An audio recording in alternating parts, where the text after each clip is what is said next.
जय हिंद दोस्तों, स्वागत है आपका मैथ्स मैजिक क्लासेस पे। तो दोस्तों, आप लोग जानते हैं डेली इतना बजे या 10 से 11 के बीच में आपका ग्रुप डी का जो प्रीवियस ईयर्स क्वेश्चन जो था ग्रुप डी का 2022 में जो पूछे गए हैं।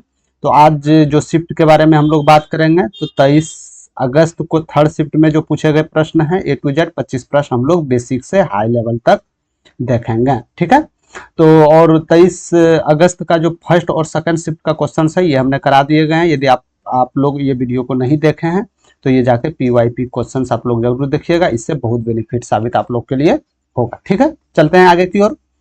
तो चैनल से आप लोग जुड़ जाइए, और जुड़ गए हैं तो लाइक जरूर कर दीजिएगा, और न्यू बच्चे के पास शेयर, जिसने भी ग्रुप डी के लिए फॉर्म फिलअप किए हैं उसके पास शेयर कर दीजिएगा। जो भी अदर गवर्नमेंट जॉब का तैयारी कर रहे हैं उसके लिए भी बहुत अच्छा ये ऑप्शन आप लोग के लिए रहने वाले हैं। ठीक है, इसलिए मैथ मैजिक क्लासेस को आप लोग सब्सक्राइब जरूर कीजिएगा और बेल आइकन ऑल पे बटन पे क्लिक कर दीजिएगा, जिससे होगा कि नोटिफिकेशन या क्लास का PDF डायरेक्ट आपके मोबाइल पे नोटिफिकेशन के रूप में पहुंच जाए। ठीक है, चलते हैं सीधे प्रश्न की ओर।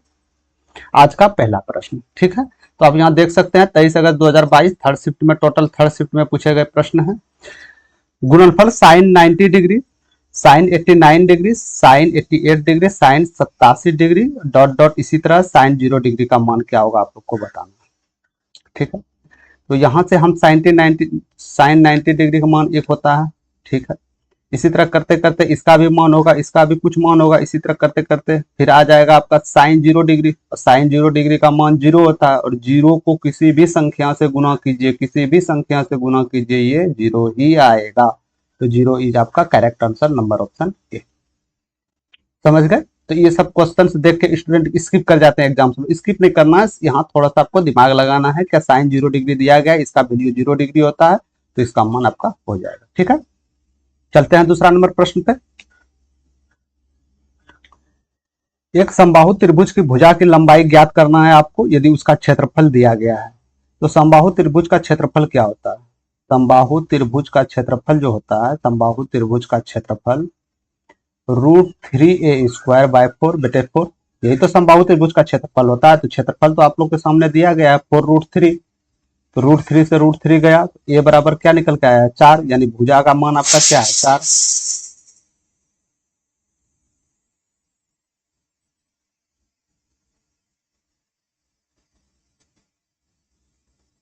तीसरा नंबर प्रश्न कीजिएगा। 16x² - 8x + 1 = 0। ठीक है, तो आपका इसका मान आपको निकालना होगा, क्या होगा।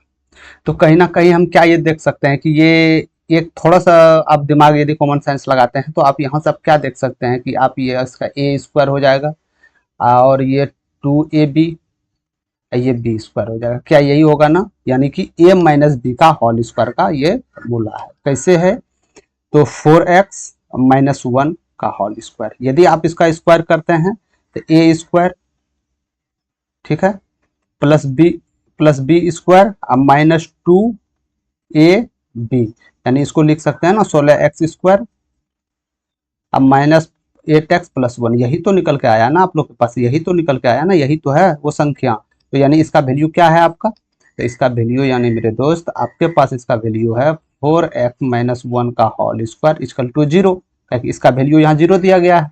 तो यहाँ से करेंगे तो ये हट जाएगा आपका, तो 4x = 1, x = 1/4, यानी x का वैल्यू क्या निकल के आप लोग के पास आया, तो 1/4। तो बस 1/4 x का वैल्यू पुट करना है, पुट कीजिए। +4, x का वैल्यू 1/4 है, 1/4 का स्क्वायर। ठीक है, तो यहाँ से ये आपका 1 चला आया, यहाँ से 16 4 चले जाएगा, ये 4 बार में ऊपर जाएगा 4, यानी 5 इज आपका करेक्ट आंसर।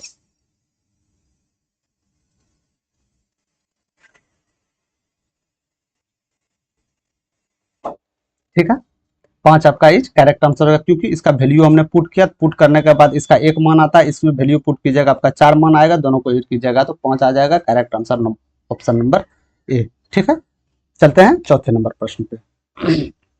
एक टैंक को 3 पाइप ABC 4 घंटे में भर जाता है। ठीक है, पाइप सी पाइप बी से दुगुना तेज है, और पाइप बी पाइप ए से दुगुना तेज है, तो पाइप ए को टैंकी में भरने में कितना समय लगेगा। ठीक है, हम बोल सकते हैं ABC 3 पाइप था, तो बोला जा रहा है सी पाइप बी से दुगुना और बी पाइप ए से दुगुना है, तो क्या मैं बोल सकता हूं कि बी पाइप ए से दुगुना है और सी पाइप दू से दुगुना है? क्या ये मैं बोल सकता हूँ? ये मेरा टोटल रेशियो आ गया, कितने तेजी से भर सकता है, इफिशिएंसी का रेशियो आ गया यहाँ पे, ठीक है। और बोला जा रहा है ए बी सी तीनों मिलकर 4 दिन में, तो ए बी सी एक दिन में कितना इकाई करेंगे? 4 2 6 1 7, तो ये टोटल यदि 4 कर दे तो ये मेरा टोटल वर्क निकल जाएगा, टोटल वर्क, ठीक है। अब किसका पूछा जा रहा है? ए का, तो ए का एक दिन में कितना इकाई? 1 इकाई करता है, तो टोटल कम करने में इसको 28 आवर्स लग जाएंगे। Option number B is correct answer, ठीक है। 5वां नंबर प्रश्न आप लोग कीजिएगा।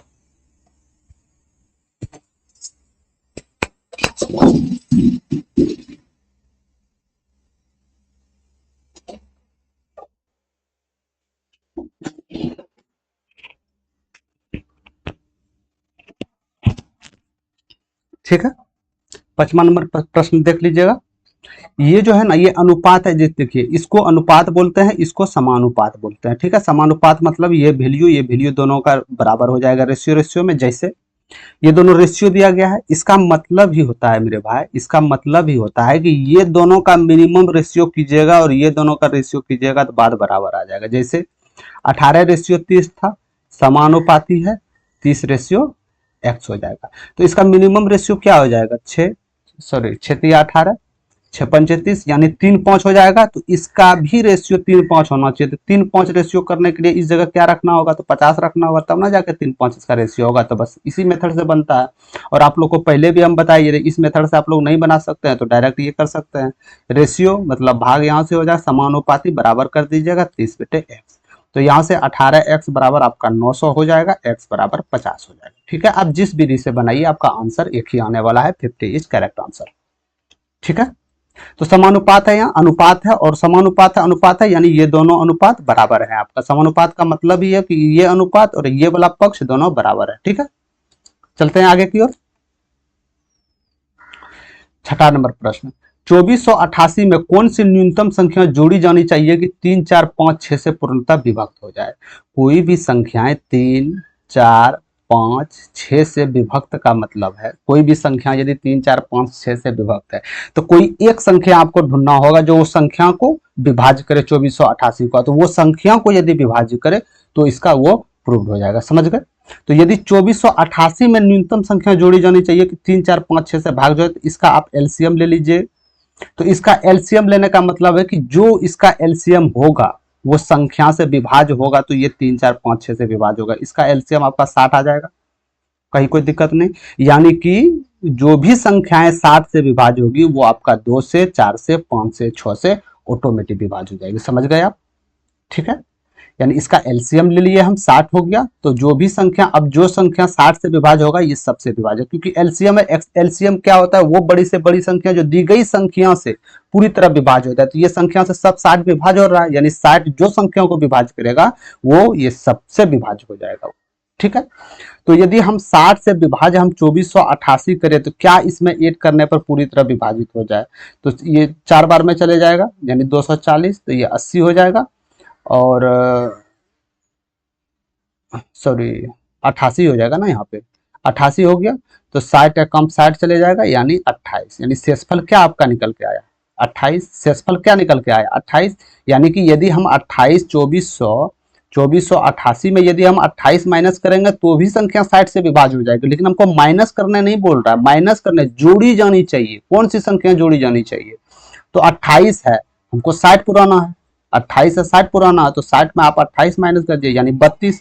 यदि आप इस संख्या में 2488 में आप यदि 32 जोड़ देते हैं तो ये संख्या पूरी तरह 60 से विभाज्य हो जाएगी, समझ गए आप। तो इसका आंसर आपका 32 हो गया, ना कि 28, समझ गए, ठीक है। हाँ, यदि ये पूछता कि यह कौन सी संख्या मिनिमम सबसे छोटी छोटी छोटी संख्या कौन सी संख्या घटाई जानी चाहिए, घटाना चाहिए, तो घटाना यदि चाहिए तो आपका 28 आंसर आ जाता, क्योंकि शेषफल है, शेषफल बच रहा है, तो यदि शेषफल को माइनस कर देंगे आ जाएगा। लेकिन बोल रहा है जोड़ी जानी चाहिए, आप 60 से भाग दे रहे हैं, शेषफल आपका 28 बढ़ रहा है, तो इसमें यदि 32 आप जोड़िएगा तब तो 60 के बराबर आ जाएगा, ठीक है। चलते हैं आगे की ओर। 7वां नंबर प्रश्न देखिएगा, इसको भी आप दो विधि से बना सकते हैं। तो एक मैंने आपको बताया था वैल्यू पुट का, एक्स का मान आप कुछ भी रख सकते हैं, एक्स का मान कुछ भी रख सकते हैं, आप इसमें पुट कर सकते हैं, ठीक है। अन्यथा इसको आप इसको सॉल्व कर सकते हैं, कैसे, तो आइए देखते हैं।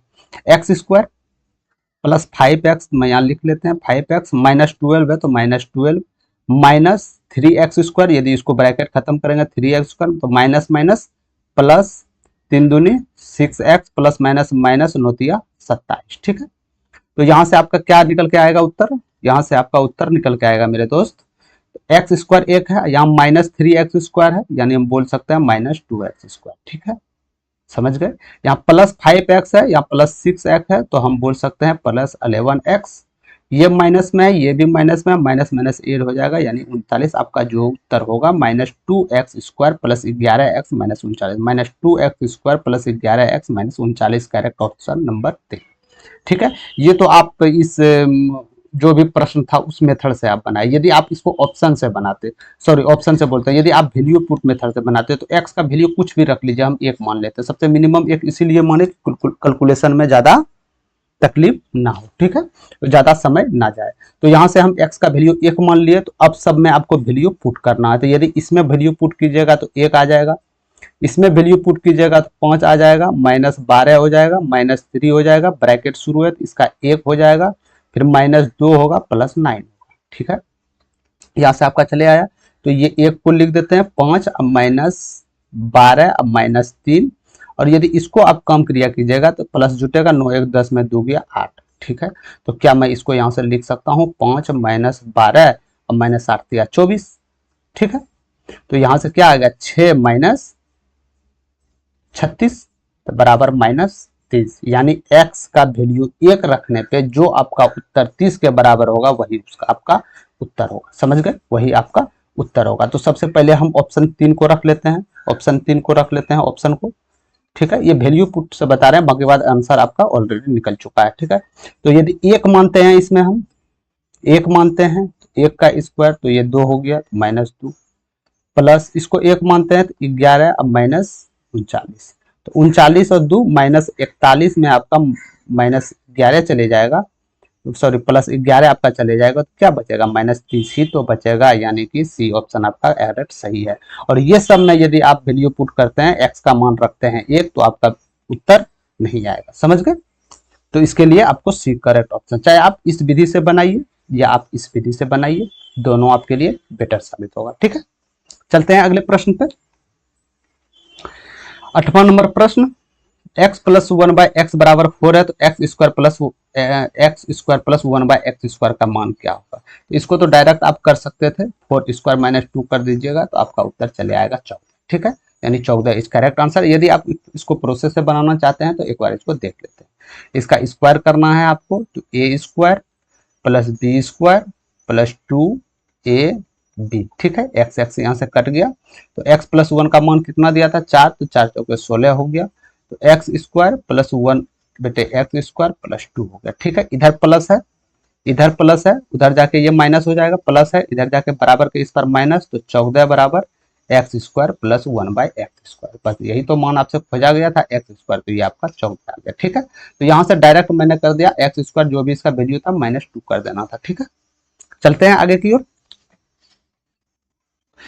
यदि 2 पे पावर 3 के माइनस 5 40 और 96 है तो के का मान क्या होगा, ये आपको बताना है। ये भी प्रश्न आप लोग कर लीजिएगा, बट समय आप लोग नहीं दे पाइएगा, सबसे मिनिमम समय में नहीं कर पाइएगा, तो इसके लिए आपको बेहतरीन इसका आपको पता रहना चाहिए। 3x minus 5 equal to 4096। तो सबसे पहले हमको ब्रैकेट बराबर कर, सबसे पहले बेस बराबर, यदि बेस बराबर करते हैं तो पावर बराबर हो जाएगा, तो यहाँ से मेरा के का मान निकल जाएगा, ठीक है। तो 2 पे पावर कितना 2 पे पावर करेंगे जो 4096 होगा, ये तो थोड़ा कॉम्प्लिकेटेड है ना, कॉम्प्लिकेटेड है, तो इसको ना करके हम डायरेक्ट ये करते हैं कि 4 पे पावर कितना हम करें कि 4096, तो हम जानते हैं 4 चौके 16 चौके 64 चौके 2 56, 2 56 और 2 56 चौके, तो ये जो भी आएगा 8 प्लस जाएगा, अब इसका भी चौके करेंगे तो ठीक है 8 चौक 32, यानी कि समथिंग आपका जो इसका होगा मेरे भाई, समथिंग जो आपका इसका होगा 9 नंबर का, तो 4 पे पावर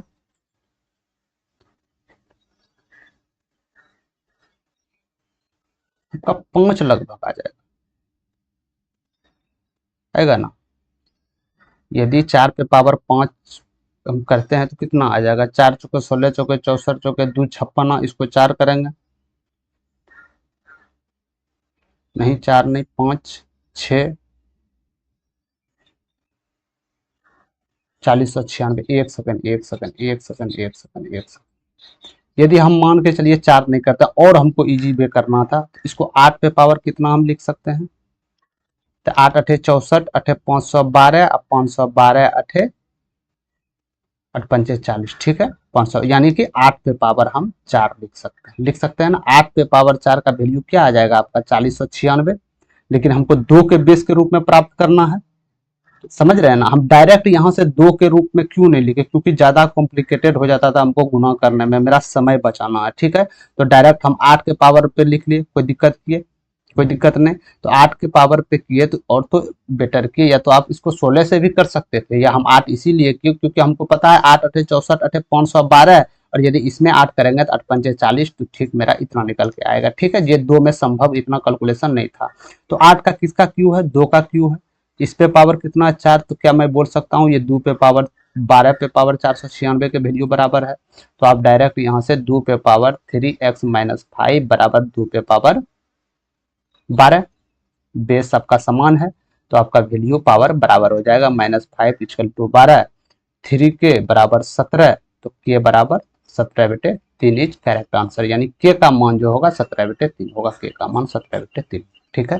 चाहे तो आप ऑप्शन से भी बना सकते हैं, के का वैल्यू आपको यहाँ रखना था 7/3, 3 3 चला जाता, 2 से पावर 17 हो जाता, अब -5 यानी 2 पे पावर 12 हो जाता, 2 पे पावर 12 वैल्यू आपका ये हुआ। चाहे आप जिस मेथड आप प्रश्न से बनाइए या ऑप्शन से बनाने से आपको थोड़ा सा ज्यादा सहूलियत होता है, ठीक है। चलते हैं 10वां नंबर प्रश्न पे। ये क्वेश्चन टाइपिंग नहीं हो पाया था, माफ कीजिएगा, ये टाइपिंग नहीं हो पाया था, ठीक है। 11वां नंबर प्रश्न पे चलते हैं। एक मूलधन वार्षिक रूप से संयोजित चक्रवृद्धि ब्याज की दर 3 वर्ष में इतना और 6 वर्ष में इतना रुपये हो जाती है, तो मूलधन क्या होगा आपको बताना है। तो 6 साल में ये धन कितना हो रहा है 20,070, और 3 साल में ये धन कितना हो रहा है 13,380। तो क्या मैं बोल सकता हूँ कि 3वां साल धन और छठा साल जो धन हुआ 3वां साल से कितना गुना है, तो यदि 13 दूनी 26 करे 2 ज्यादा हो जाएगा, यानी 1.5 गुना के लगभग है, यानी 1.5 गुना ही, यानी कि 3 साल में जो आपका धनराशि हुआ और 3 साल से बढ़कर 6 साल में जो धनराशि हुआ वो 1.5 गुना हुआ। तो क्या मैं बोल सकता हूं कि 3 साल में आपका धनराशि 1.5 गुना हो रहा है, 1.5 गुना हो रहा है, ठीक है। तो जो आपका मूलधन होगा तो इसमें 3 वर्ष के बाद ये भी तो 1.5 गुना आपका हो जाएगा, 13 इतना हुआ ना। अरे मेरे दोस्त 3 वर्ष के बाद 13,380 रुपया हुआ ना, तो ये भी मूलधन का तो 1.5 गुना आएगा। जब 3 साल से 6 साल जा रहा है, 3 साल में 1.5 गुना मूलधन प्राप्त हो रहा है, तो क्या मूलधन से डायरेक्ट 3 साल के बाद 13,380 जो आएगा, तो ये 1.5 गुना क्या नहीं होगा, होगा ना। तो मूलधन क्या पूछ रहा है, तो 13,380 इसको 1.5 से आप डिवाइड कर दीजिए, यहाँ से आपका उत्तर निकल के चले आ जाएगा। तब 15 7 100 15 8 120, ठीक है 120 यहाँ चले जाएगा, 3 1 8 और 15 नमा हो जाएगा, यानी कि 89 स्टार्टिंग में आपका उत्तर होगा। 89 उत्तर एक ही है, 8920 इज करेक्ट आंसर। समझ गए आप, समझ गए या नहीं समझे बताइए। यदि नहीं समझे कमेंट सेक्शन में पूछिएगा, तो हम जरूर इसका और कोई दूसरा तरीका आप लोग के सामने लेके आऊंगा, ठीक है। तो सिंपल आप इतना समझिए कि 3 साल में धनराशि था आपका 13,380, और 6 साल में धनराशि आपका 20,070 था, तो 3 से 6 पुरने में इसको 1.5 गुना होना पड़ेगा, ठीक है। तो इसी तरह यहाँ 1 से 3 जाना, 0 से ये जो आपका मूलधन है, तो ये भी तो 3 साल डिस्टेंस है, इसका 3 साल तो ये भी 3 साल, यानी इसको भी 1.5 होना चाहिए, ये 1.5 है तो इसको भी 1.5 होना चाहिए। तो 1.5 करने के बाद आप यदि आप मूलधन का 1.5 गुना इसका वैल्यू करते हैं, तो आपका मूलधन निकल के जो आएगा 8920 निकल के आएगा। समझ गए यहाँ से आप, ठीक है। कोई फॉर्मूला यूज नहीं करना है, डायरेक्ट आपको कॉमन सेंस लगाना है, ठीक है। और यही सब आपको इस चैनल पे बताया जाएगा कि कैसे सबसे कम समय में आप सॉल्व कर सकते हैं, चाहे आप न्यू स्टूडेंट हो, चाहे आप मॉडरेट लेवल का स्टूडेंट हो, चाहे आप हाई लेवल का स्टूडेंट हो, ठीक है। तीनों के लिए आपको बेस्ट ऑप्शन मिलेगा, ठीक है। चलते हैं 12वां नंबर प्रश्न पे। मान लीजिए -2/5 -2² है, -4/5 का पावर, तो आपको बताना क्या होगा। तो एक बात याद रखिएगा, a/b पे पावर यदि -n हो ठीक है, ठीक है। तो ये बटे में आके आपका ये पावर n प्लस हो जाता है, यानी कि हम बोल सकते हैं b बटे a पे पावर n हो जाता है। समझ गए? यहाँ पे समझ गए?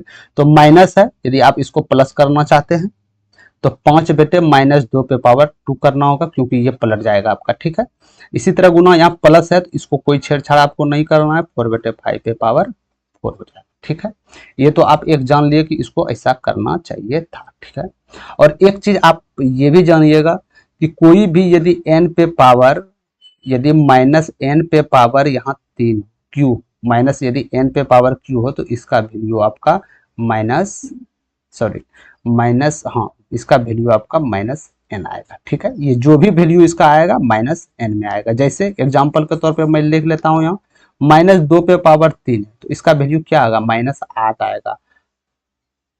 ठीक है, और यही हम बोल देते हैं माइनस 2 का वैल्यू यहाँ 2 है तो इसका वैल्यू क्या आएगा, 4 आएगा। क्योंकि पावर यदि स्क्वायर सम है तो ये माइनस हटके ये पॉजिटिव में कन्वर्ट हो जाता है, यदि माइनस पे पावर विषम है तो ये माइनस में ही रहता है। ठीक है, तो क्या पावर पे पावर सम है, तो हाँ सम है, माइनस हट जाएगा तो 5 पचे 25 और 2 दूनी 4 हो जाएगा। ठीक है, कोई दिक्कत नहीं।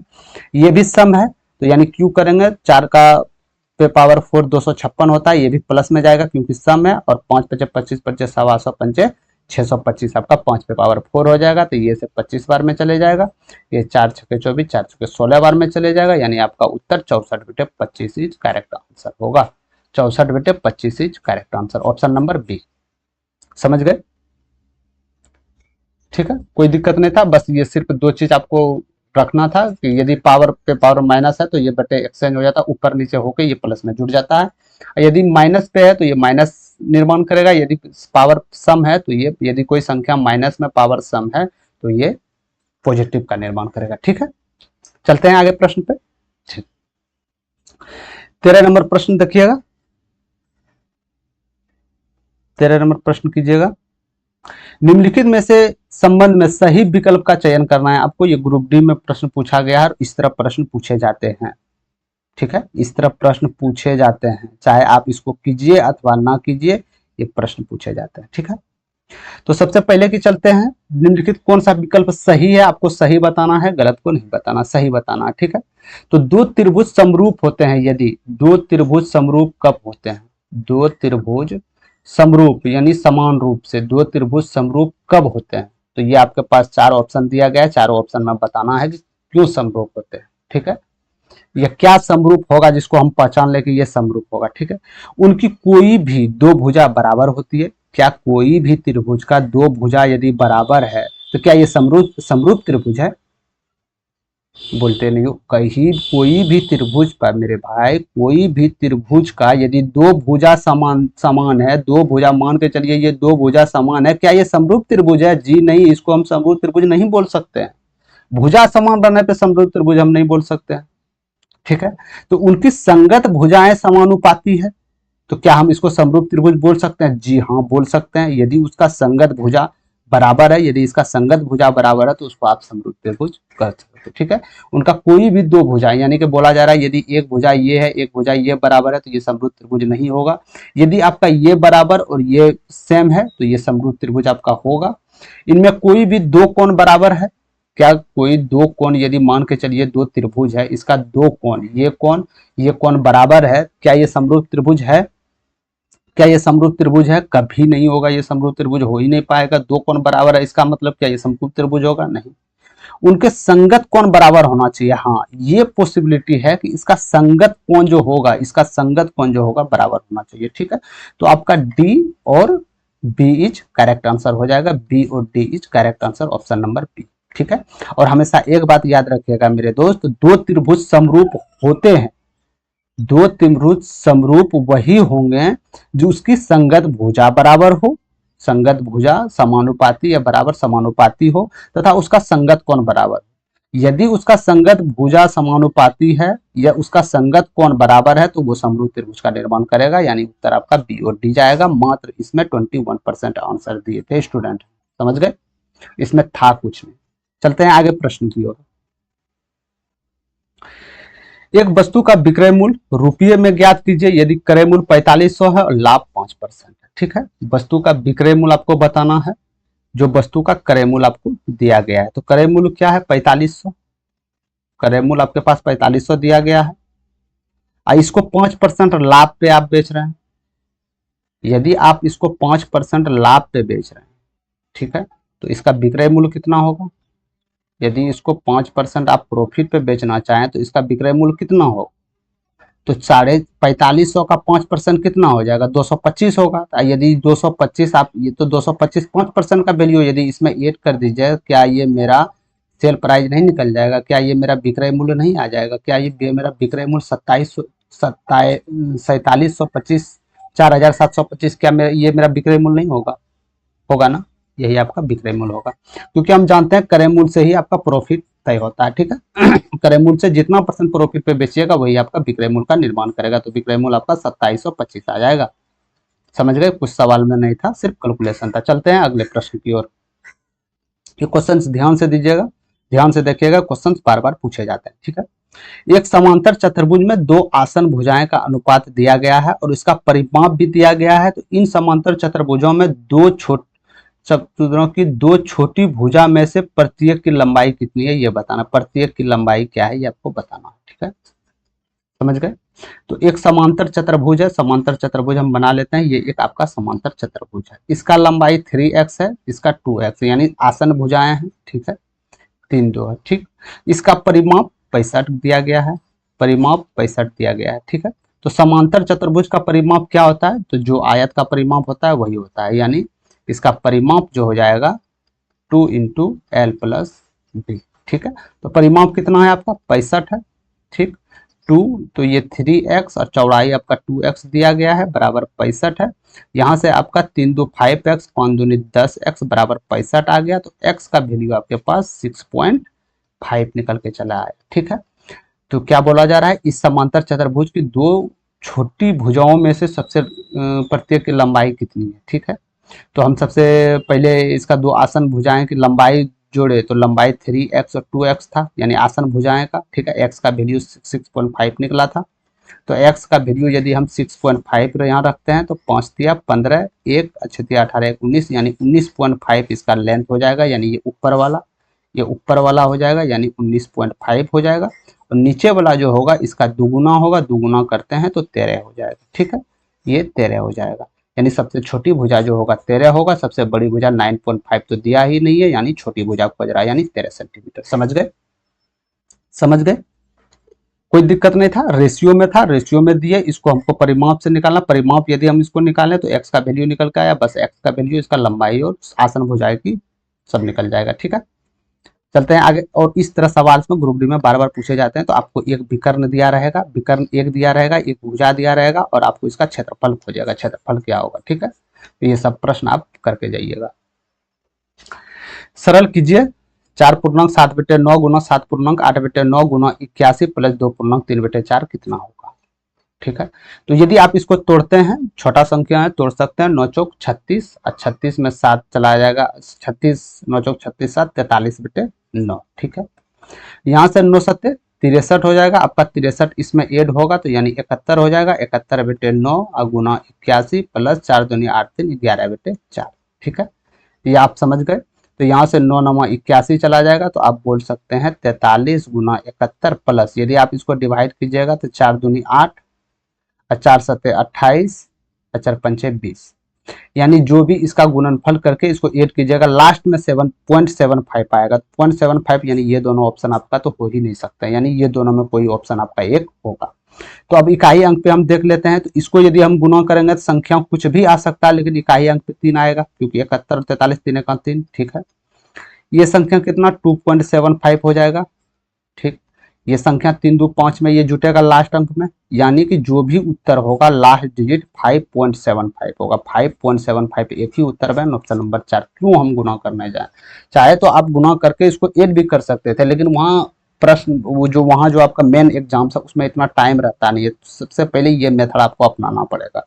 ये मेथड अपनाइएगा, टाइम बचत होगा आपका, टाइम बचत होगा तो और सब चीज में, और सब्जेक्ट में आप टाइम, और सब जितना भी विषय है वो सब में टाइम आप दीजिएगा, तो ऑटोमेटिक आपका जो एक क्वेश्चन सॉल्व होना चाहिए वो आपका 2 प्लस क्वेश्चन सॉल्व हो जाएगा। समझ गए? तो टाइम बचत करना है तो ये मेथड आपको अपनाना है।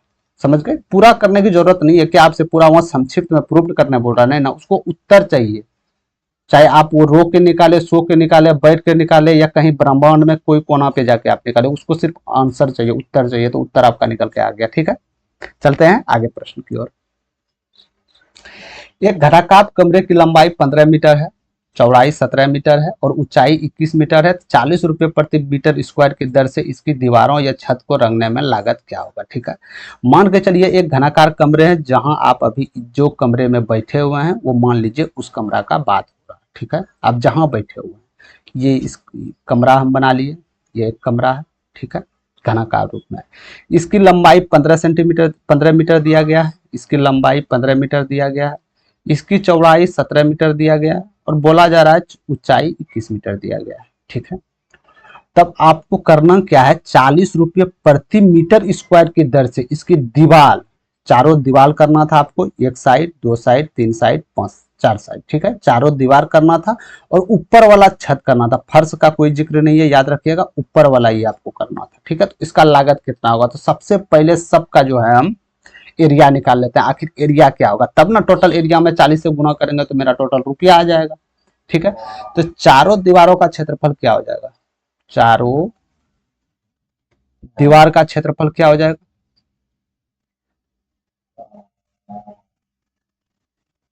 2 × L + B × H, यानी कि चारों साइड देखो, चारों 1 2 3 4, आप जिस कमरे में है वहां देखिएगा 4 दीवार होंगे आपको। ठीक है, तो चारों दीवारों का क्षेत्रफल निकालना है आपको। सबसे पहले आप परिमाप 2 × L + B से निकालते हैं। ठीक है, ये परिमाप निकल गया और कितनी ऊंचाई तक है गुना H कीजिएगा, तो यानी टोटल आपका एरिया निकल जाएगा रूम का। ठीक है, ये तो एरिया निकल गया, लेकिन साथ में ये बोला जा रहा है कि छत को भी करना है। तो क्या छत का एरिया आप नहीं लीजिएगा? तो छत का एरिया क्या हो जाएगा? छत, यदि मेरे भाई छत तो आयत के रूप में होगा ना, तो आयत का एरिया L × B नहीं होगा? बस यही तो आपको निकालना था। 2 हो गया, L + B कितना है? तो L + B आपका 32 हो जाएगा। ठीक है, और ऊंचाई आपका 21 है, प्लस L × B 15 × 17 है। ठीक है, यहाँ से आपका 64 × 21 हो जाएगा और प्लस 15 × 17 हो जाएगा। क्या आप कैलकुलेशन पूरा इसमें करेंगे? जी नहीं, उतना टाइम है नहीं। तो आप एक काम कीजिए, सिंगल डिजिट लीजिए, 4 × 4 हो जाएगा, ये 7 × 5 = 35, 5 हो जाएगा। यानी जो भी उत्तर आपका होगा इकाई डिजिट पे 9 उत्तर होगा, इकाई डिजिट पे, सॉरी 9 उत्तर होगा ना। 7 × 5 = 35, 5, 4 × 4 = 5, 4 9 होना चाहिए। हाँ, 9 होना चाहिए ना। अच्छा, एक बार प्रश्न को हम देख लेते हैं फिर से। ठीक है, एक घनाकार कमरे कमरे का दिया गया था आपके पास। ठीक,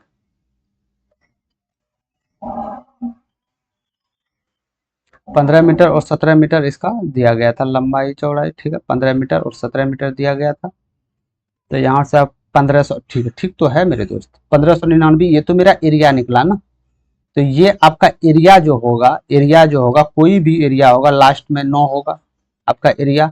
और 40 रुपया मीटर स्क्वायर के दर से आप लगा रहे हैं, तो 40 से आप डिवाइड कीजिएगा। तो यानी जो भी आपका उत्तर आएगा, इकाई अंक जो आएगा आपका 9 × 4 = 360, यानी 60 आएगा, इकाई अंक 60 आएगा। 60 आपका एक ही ऑप्शन में, ऑप्शन नंबर 1।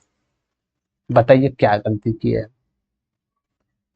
ठीक है, इसको गुना करने के बजाय डायरेक्ट हम शॉर्ट में, क्योंकि हम जानते हैं आपको सबसे पहले बार बार बोले जा रहे हैं कि आप एक बार ऑप्शन में दिमाग रहे क्या इकाई अंक पे अलग अलग है, तो जी हाँ, हम यहाँ से निकाल सकते हैं, या नहीं भी नहीं। ठीक है, हम मान लिया इकाई अंक पे आप जीरो, कम से कम 2 ऑप्शन तो छटा जाता है, ये दोनों समझ गए, तो आपका 50% चांस बन जाता। समझ गए? तो करना कुछ नहीं था, आपका लंबाई दिया गया था, चौड़ाई दिया गया था, ऊंचाई दिया गया था, तो आपको चारों दीवार का, जो आप जिस रूम में रहे हैं उसका चारों साइड को पेंट करना है, ऊपर में जो छत है उसको पेंट करना है। तो इसका कितना निकलेगा आपको बताना है। तो चारों दीवारों का क्षेत्रफल हम जानते हैं 2 × L + B × H, क्योंकि चारों दीवार का परिमाप पहले ले लेते हैं, उसको ऊंचाई गुना से कर देंगे तो टोटल जितना हाइट तक है वो निकल जाएगा। लेकिन छत भी लिया गया तो छत का एरिया आपको अलग से ऐड करना पड़ेगा, तो L × B। यदि नीचे का भी बोलता तो इसमें 2 से और गुना कर देते, समझ गए? तो यहाँ से आपका निकल के आ जाएगा। इसको कर लीजिएगा, सिंगल डिजिट में गुना करने की कोशिश नहीं कीजिएगा, सिंगल डिजिट में आप करके इसको निकाल सकते हैं। ठीक है, चलते हैं अगले प्रश्न की ओर। एक दुकानदार गलत वजन का उपयोग करके प्रत्येक 40 किग्रा के स्थान पर 35 किग्रा चीनी बेचता है, ठीक है। यदि वो चीनी का क्रय मूल्य पर बेचता है तो उसे कितना परसेंट लाभ होगा, ठीक है। एक दुकानदार था भाई साहब, वो बोला कि 40 किलोग्राम हम तोल देते हैं, लेकिन वास्तविक में वो तोल 35 किलोग्राम ही दे रहा था, यानी 5 रुपया ये घटा कर रहा था, समझ गए। 5 रुपया ये कर रहा था, बेच रहा कितना रहा था 35 पे, 100 पे कितना 5 सत्ते 35, यहाँ से आप जानते हैं 64 98, जो भी उत्तर आएगा 14 के करीब उत्तर आएगा, 14 के करीब आपका वो एक ही उत्तर है, ऑप्शन नंबर बी, ठीक है। चलते हैं आगे प्रश्न की ओर, ठीक। निम्नलिखित चार्ट एक घर के विभिन्न मदों पर व्यय को दर्शाता है। घर का कुल व्यय 85,200 रुपये है, तो चार्ट का अध्ययन करें और प्रश्न का उत्तर, ठीक है। टोटल व्यय जो हो रहा है इस चक्र में, जो टोटल व्यय 85,200 हो रहा है, टोटल व्यय, तो टोटल व्यय कितना परसेंट है, टोटल को आप जोड़िएगा तो 100% आ जाएगा। तो 100% का वैल्यू आपके पास दिया गया था 85,200। अरे मेरा भाई टोटल ये तो खर्चा तो ही है 10%, 7%, 36%, 12, 8, 12 सबको जोड़िएगा 100% आएगा। तो ये साफ साफ बोल रहा है कि ये जो टोटल जो इसका खर्चा है, इसका टोटल खर्चा इतना है। क्या मैं बोल सकता हूँ कि ये जो पार्ट पार्ट करके इसको जो जोड़ के जो खर्चा होगा ये टोटल खर्चा के बराबर होगा। तो यानी 1% का वैल्यू आप यहाँ से आप निकाल सकते हैं, यानी ये 2 जीरो हटा दीजिएगा तो 1% का वैल्यू निकल जाएगा। अब प्रश्न में खोजा जा रहा है कि किराए की अपेक्षा राशन पर कितनी अधिक राशि खर्च की। किराए पर सबसे ज्यादा कहाँ खर्च किया, रेंट। रेंट पे क्या गया आपका, रेंट पे कितना गया, तो रेंट पे 20% गया। और आपका किस पे है, राशन पे, तो राशन पे क्या गया आपका, राशन पे कितना गया आपका, तो राशन का आपका देख लीजिएगा कलर, ये 36% है, ठीक है। बोला जा रहा है ये इससे कितना परसेंट अधिक है, 16% तो अधिक है, बस 16% का वैल्यू आपको निकालना था। तो 16% निकालने के लिए इसको गुना कर दिएगा, 16 दूनी 32, हाथ में 3 और 16 पंचे 80, 3 83, यानी इकाई 2 डिजिट जो आएगा 32 आएगा, 2 डिजिट 32 इज करेक्ट आंसर, ठीक है। Option number 3 is correct answer, समझ गए, ठीक है।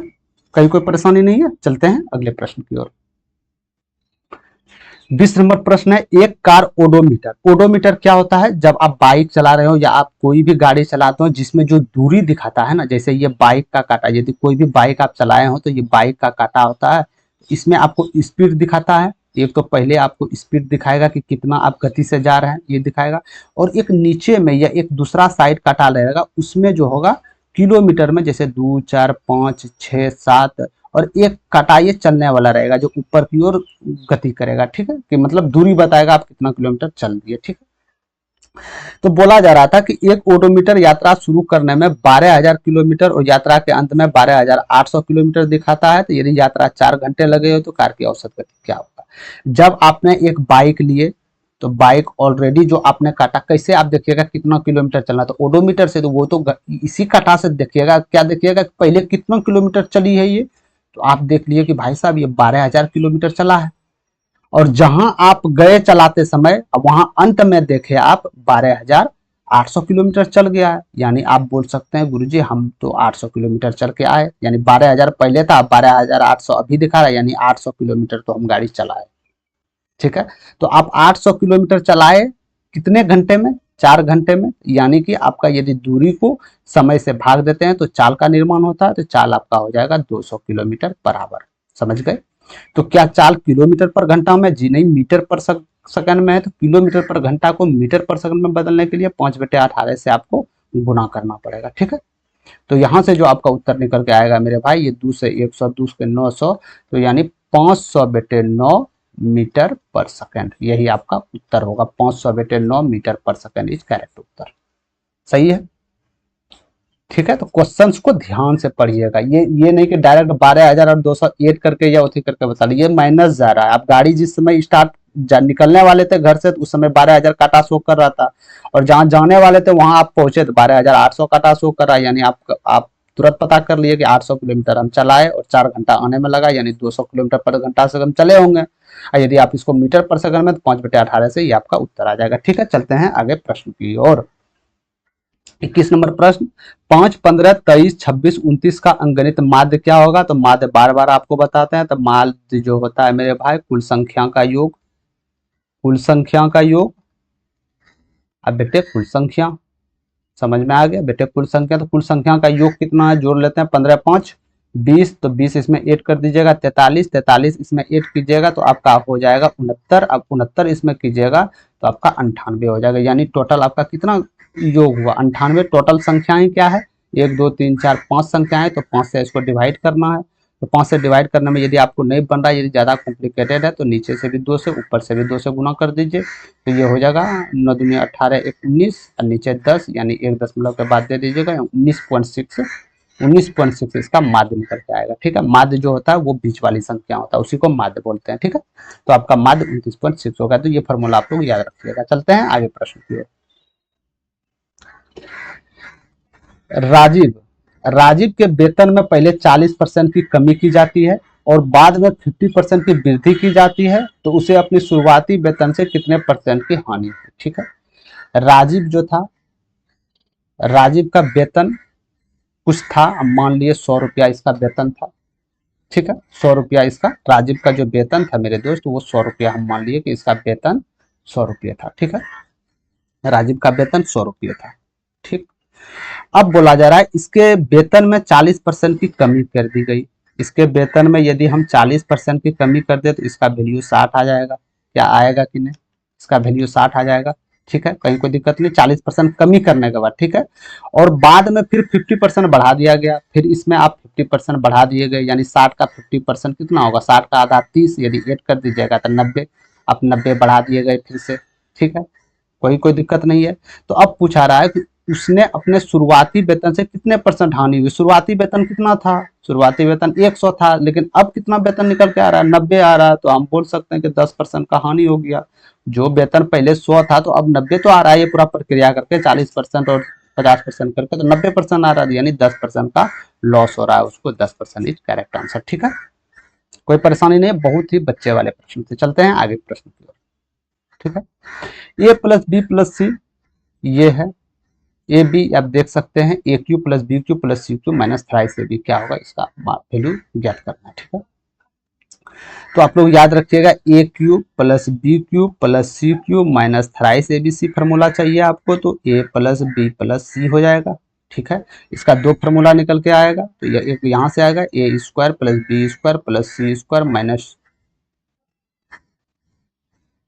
2ab minus B C minus C, 2 into A B minus B C, एक तो ये फार्मूला निकल के आ गया। और इसका एक दूसरा फार्मूला हो जाएगा ए प्लस बी प्लस, दूसरा फार्मूला क्या, ये फार्मूला यहीं से निकला है। ठीक है, A plus B plus C, यानी A plus B plus C का होल स्क्वायर, समझ गए, A plus B plus C का होल स्क्वायर हम कर दिए। ठीक है, ए प्लस बी का होल स्क्वायर हम कर दिए। अब माइनस जो है thrice A B minus B C minus C कर दिए, कोई दिक्कत की है। और ये जो ऊपर वाला जो एक सिंपल में जो होता है, जो अधिकतर स्टूडेंट याद रखते हैं इसको, इसको A square plus B square plus C square minus A B minus B C minus सी।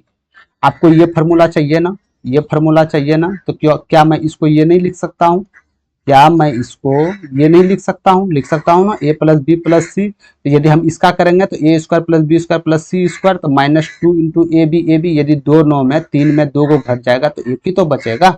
ठीक है, तो यहाँ से ए प्लस बी प्लस सी का मान क्या दिया गया था, 6 दिया गया था, 6 कर दीजिएगा। ठीक है, गुना ए प्लस बी का 6 है तो ये 36 हो जाएगा। ठीक है, माइनस 3 हो जाएगा, और गुना ए बी बी सी सी ए कितना दिया गया है, -2।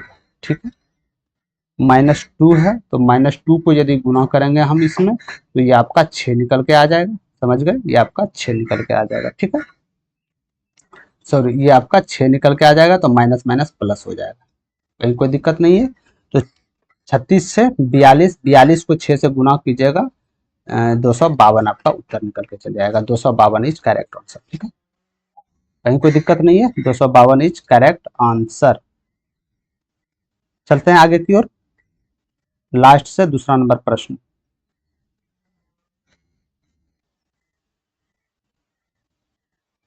ठीक है, लास्ट से दूसरा नंबर प्रश्न। ठीक, ये भी सॉरी माफ कीजिएगा, ये जो आपका उत्तर निकल के आएगा ए स्क्वायर बी स्क्वायर, तो 3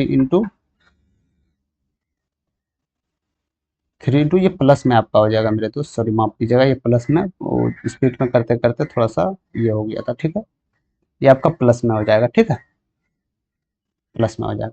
चलिए इसको नोट्स करके आप लोग ये रख लीजिएगा फार्मूला, ये फार्मूला पे आपका रूटीन होगा, ठीक है। ये फार्मूला से आप बिठा सकते हैं। चलते हैं आगे की ओर 24 नंबर प्रश्न, ठीक है।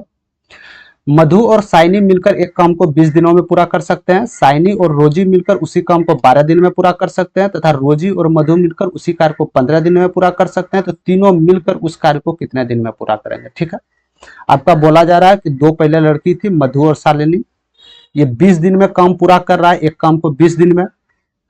फिर आपका दूसरा आया शालिनी और उसके साथ एक रोजी नई लड़की आई, वो भी मिलकर 12 दिन में काम कर रही है। फिर तीसरा दिन जो है रोजी और मधु आती है, वो मिलकर 15 दिन में काम कर जाती है। तो तीनों मिलकर कितना दिन में काम करेगा ये आपको बताना है, ठीक है। तो सबसे पहले मधु और शालिनी को देख लेते हैं, 20 दिन में काम पूरा किया ये, ठीक। फिर इसके बाद शालिनी और रोजी आई, ये 12 दिन में काम कंप्लीट करके चली गई। फिर रोजी और मधु आई, ये 15 दिन काम कंप्लीट करके चली गई, ठीक है। तो क्या हम जान सकते हैं टोटल आपके पास कुल वर्क कितना है? टोटल वर्क कितना? टोटल वर्क वही होता है जो आपका, टोटल वर्क आपका जो वही होगा जो सबसे ये संख्या से कट जाए, ठीक है। टोटल वर्क तो वही होगा ना। तो इसका टोटल वर्क कितना होगा? 60, यानी एलसीएम हम ले लेते हैं, इसका एलसीएम लेते हैं। टोटल वर्क निकालने के लिए हम एलसीएम लेते हैं, तो इसका 60 एलसीएम हो जाएगा। तो एलसीएम क्या, इसको आप ऐसे करके एलसीएम भूल से भी नहीं निकालिएगा, इतना टाइम आपके पास है नहीं, ठीक है। तो इसको डायरेक्ट आप सबसे, इसमें बड़ी संख्या कौन है? 20 है, सबसे बड़ी संख्या इसमें 20 है। तो 20 क्या 20 यदि एलसीएम लेना सबसे कट जाएगा जी नहीं, 12 और 15 से नहीं कटेगा। 20 दूनी 40, 40 भी नहीं होगा, 20 या 60, तो हाँ 60 सबसे कट रहा है, यानी एलसीएम ये होगा। तो एम और एस एक दिन का कितना इकाई है? 3 इकाई। और ये आपका रोजी और सॉरी शालिनी साइनी और रोजी कितना दिन में? 1 इकाई। 5 दिन में, ये 4 इकाई 1 दिन में, ठीक है। तो क्या मैं यहाँ से मधु, साइनी और रोजी दो कॉमन ले लेते हैं। दो कॉमन इसीलिए क्योंकि ये दो दो दिन मिलकर काम कर रहा है। आप देखिएगा कि ये दो दो दिन रिपीट कर रहा है। एक दिन मधु फर्स्ट दिन है तो लास्ट दिन भी मधु है। साइनी फर्स्ट दिन है तो सेकंड दिन भी साइनी है। सेकंड दिन में आपका रोजी है तो लास्ट दिन भी रोजी है, यानी 2 कॉमन ले लिए। तो इसका वैल्यू टोटल कितना निकल के आ गया? तो 9 5 4 9 3 12, ठीक है। यानी मधु, साइनी और रोजी का कितना हो गया आपका एक दिन का? 6। एक दिन में कितना इकाई काम कर सकती है? 6। टोटल आपके पास कितना इकाई है? 60। अरे टोटल तो यही इकाई है ना, 60 इकाई। एक दिन में 6 इकाई कर रहा है तो टोटल करने में क्या 10 दिन नहीं लगेगा? यानी आप बोल सकते हैं साफ साफ कि तीनों मिलके, कौन कौन? मधु, साइनी और रोजी तीनों मिलके उस काम को 10 दिन में कंप्लीट कर देगा, ठीक है। कहीं कोई दिक्कत नहीं है। यदि आप लोग को दिक्कत कहीं भी परेशानी होता है तो कमेंट सेक्शन में आप लोग जरूर पूछ सकते हैं। उसका नहीं होगा तो एक वीडियो अलग से लेके आप लोग को बताया जाएगा, ठीक है। या हो सकता है अगली क्लास में वो सेशन आप लोग को कंप्लीट करते क्वेश्चंस को लेकर, ठीक है। लास्ट क्वेश्चंस आज का, चलते हैं लास्ट क्वेश्चंस की ओर। निम्नलिखित तालिका में 3 अलग अलग महीनों में 4 विक्रेताओं द्वारा बेचे गए सोफा सेटों की संख्या दी गई है। तालिका का अध्ययन कीजिए और प्रश्न का उत्तर दीजिए, ठीक है। आपका 3 महीनों में सोफा सेट एक दुकानदार द्वारा बेचा जाता था, मई, जून, जुलाई में, ठीक है। और बिक्री कर्मचारी जो है आपका विशाल है, अरुणिमा है, कार्तिक है और मिताली, ठीक है।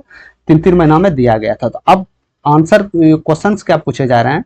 मई की कुल बिक्री में विशाल की मई की बिक्री का प्रतिशत क्या है? तो सबसे पहले हमको मई की कुल बिक्री कितना होगा हमको निकालना पड़ेगा। तो ये मेरा मई है, मई का कुल बिक्री कितना है? तो 5 5 10 8 18, हाथ में 1 रह गया आपका, 8 2 10 1 11, 4 15 2 15 2 17, हाथ में 1 हो गया तो 1 2 3 4 5, यानी 578 टोटल मई में मेरा सोफा सेटों की बिक्री है, ठीक है। 576 टोटल मई में।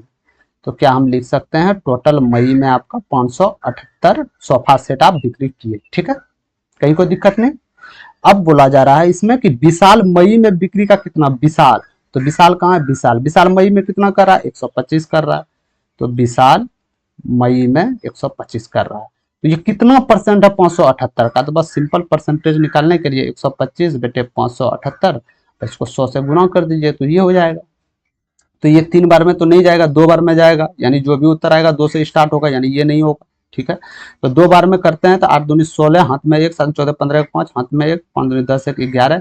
यदि आप करते हैं ये 4 हो जाएगा यहाँ, ठीक है। 9 5 14, यानी 94, 4 हो जाएगा, यानी ये क्या बार में? 1 बार में जाएगा, यानी जो भी उत्तर होगा 21 पॉइंट समथिंग कुछ होगा, तो उत्तर नंबर डायरेक्ट, ठीक है। तो ये आप 3 बार में नहीं जा सकता, 5 बार में नहीं जा सकता, बस एक ही ऑप्शन बचा है करेक्ट आंसर, ठीक है।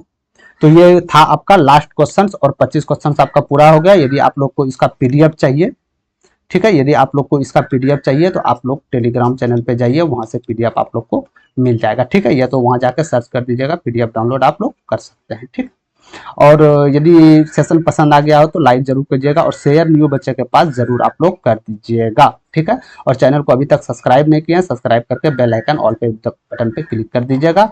और रात 10 बजे याद रखिएगा, रात में 10 बजे, नाइट में 10 बजे आपका एमसीक्यू लेकर, मतलब जितने भी आपका विगत वर्षों में पूछे गए प्रश्न हैं, चाहे वो चाहे वो एसएससी हो, रेलवे हो, जो भी हो, न्यू स्टूडेंट से लेकर हाईली तक, सब चीज वो आपको 11 बजे जो है मैथ का कोर्स वो आपको डेली वो 11 बजे या 10 से 11 के बीच में आपका डेली वो वीडियो अपलोड हो जाएगा। तो वो वीडियो को आप लोग जरूर देखिएगा, क्योंकि वो जो सेट्स आने वाले हैं, वो जो सेट आने वाले हैं वो सब स्टूडेंट के लिए। ये तो आपका ग्रुप डी के लिए स्पेशल है कि ग्रुप डी जो PYQ पूछे गए हैं वो क्वेश्चंस करवा लेंगे। वो जो आपका 10 बजे आएगा वो हर एक एग्जाम्स के लिए, सभी प्रतियोगिता परीक्षाओं के लिए, ठीक है। तो उसको आप सेशन करना ना भूलिए, सेशन अटेम्प्ट करना नहीं भूलिएगा। तो अभी के लिए इतना ही, धन्यवाद। अभी के लिए इतना ही और मिलते हैं कोई नेक्स्ट सेशन में। अभी के लिए जय हिंद।